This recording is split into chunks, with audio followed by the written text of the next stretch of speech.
FCRA ആശങ്കകൾക്കിടയിൽ BJPക്കെതിരെ പരോക്ഷ വിമർശനവുമായി ക്രൈസ്തവ സഭകൾ. സഭയെ പീഡിപ്പിക്കാൻ ശ്രമിക്കുന്നവർ തളർന്നു പോകുമെന്ന് താമരശ്ശേരി ബിഷപ്പ് റമജിയോസ് ഇന്ററാനിയയിൽ പറഞ്ഞു.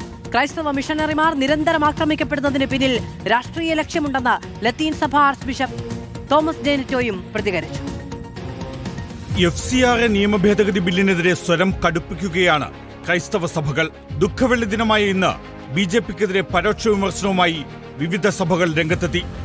ആരുടെയും മുന്നിൽ തലകുനിക്കില്ലെന്നും സഭയെ പീഡിപ്പിക്കാൻ ശ്രമിക്കുന്നവർ ഇല്ലാതാകുമെന്നും താമരശ്ശേരി ബിഷപ്പ്. എല്ലാവിധത്തിലും നാം പീഡിപ്പിക്കപ്പെടുന്നുണ്ട് എന്ന് നമുക്കറിയാം. നമ്മൾ ആരുടെയും മുമ്പിൽ തലകുനിക്കുകയില്ല. നമുക്ക് ധീരതയോടുകൂടെ നമ്മുടെ ജീവിതത്തിൽ സുവിശേഷം പ്രസംഗിക്കാം. ആരുടെ മുമ്പിലും മുട്ടുമടക്കാറില്ല.